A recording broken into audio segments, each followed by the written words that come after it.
আমরা একটা জিনিসের জন্য অপেক্ষা করতেছি, সেটা আমার দাদুমণি সবার জন্য কিনে আনবে। কখন যে আনবে? আমি, আনিফা, আফফান, ইধা আমরা সবাই অপেক্ষা করতেছি ওদের প্রিয় জিনিসটার জন্যে, যেটা আমার দাদুমণি আমাদের জন্য আনবে। আসসালামু আলাইকুম, তোমরা কেমন আছেন? আমার নাম হচ্ছে ইলহান। আসসালামু আলাইকুম, কেমন আছেন? আমি আনিফা। আজকে আমি একটা ছোট বন্ধুর সাথে পরিচয় করে দেবো আপনাদেরকে। একটু সময় লাগতেছে আমার বন্ধুটা আসতে। সবাই আজকে আমার বন্ধুর জন্য অপেক্ষা করতেছি, সেই যে কখন আসবে বুঝতেও পারতেছি না আমি। আমাদের ছোট বন্ধু চলে এসেছে। বুড়া, আমার ছোট বন্ধুকে দেখতে পারতেছেন? ও হচ্ছে আমাদের নতুন মেহমান, আমাদের ছোট্ট পাখি। আচ্ছা, ওর নাম কি দেওয়া যায়? অবশ্যই কমেন্ট করে জানাবেন। আমার ভাই খুব খুশি নতুন বন্ধুকে পেয়ে। আসসালামু আলাইকুম সবাইকে। সবাই কেমন আছেন? আশা করি সবাই ভালো আছেন। আমাদের বাসায় খুব ছোট নতুন মেহমান, আমার আম্মার জন্য খুব শখের একটি পাখি, ময়না পাখি।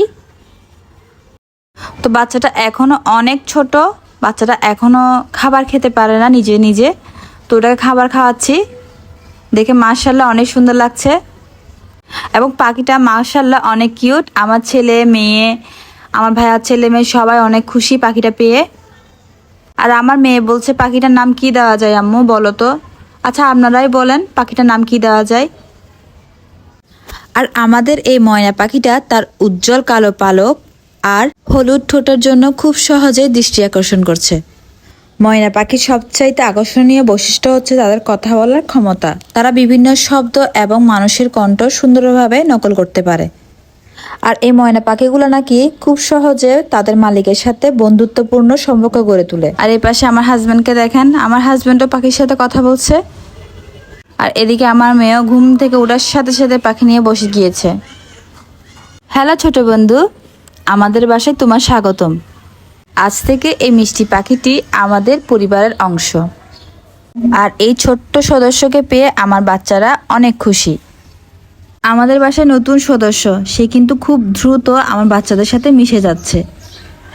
এর মিষ্টি ডাক আর সুন্দর দুষ্টমিগুলো আমাদের মনকে আসলে অনেক ভরিয়ে দেয়।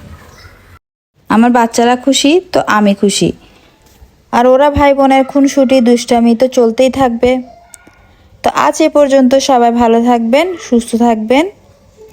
আল্লাহ হাফেজ।